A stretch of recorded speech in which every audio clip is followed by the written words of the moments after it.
కావేరీ తీరే కరుణావిలోలే మందారమూలే ధృతచారుకేలే దైత్యాంతకాలే అఖిలలోకలీలే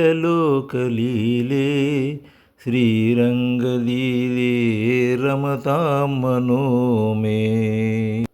శ్రీరంగనాథుడికి కార్తీక మాసము ముందు 3 రోజులు జ్వరం వస్తుంది.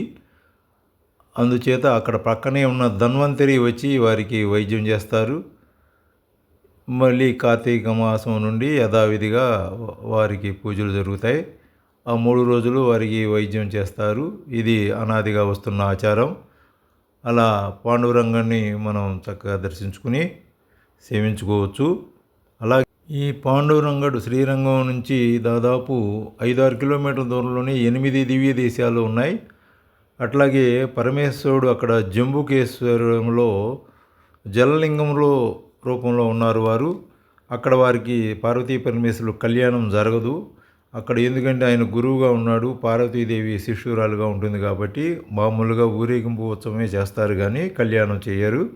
అలా విశేషమైనవి ఎన్నో ఈ శ్రీరంగంలో ఉన్నవి. శ్రీరంగం నుండి మనం 5-6 కిలోమీటర్ల దూరంలో చక్కగా దివ్య దేశాలు 7-8 దివ్య దేశాలను దర్శించుకుని తరించవచ్చు. ఆ రంగడి ఎంత చెప్పినా తక్కువే. ఇప్పుడు వారి స్తోత్రం ఒకటి పాడుదాం. అలాగే అందరూ సబ్స్క్రైబ్ చేసుకోండి. సబ్స్క్రైబ్ చేసుకుంటే నా వీడియోలన్నీ చూడవచ్చు. మీ స్నేహితులు కూడా షేర్ చేయండి. లక్ష్మీ నివాసే జగతా నివాసే హృతపద్మవాసే రవిబింబవాసే కృపానివాసే గుణబృందవాసే శ్రీరంగవాసే రమతాం మనోమే.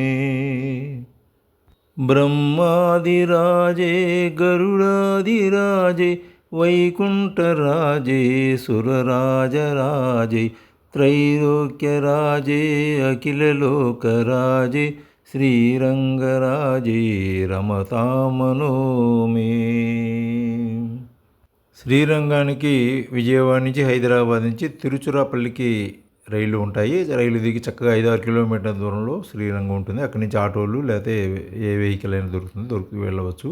చక్కగా వెళ్ళి దర్శించుకుని రావచ్చు. పరమ పునీతమైన పరమ పుణ్యక్షేత్రమైన శ్రీరంగ క్షేత్రం ఈ కలియుగంలో దర్శించడమే చాలా అదృష్టం.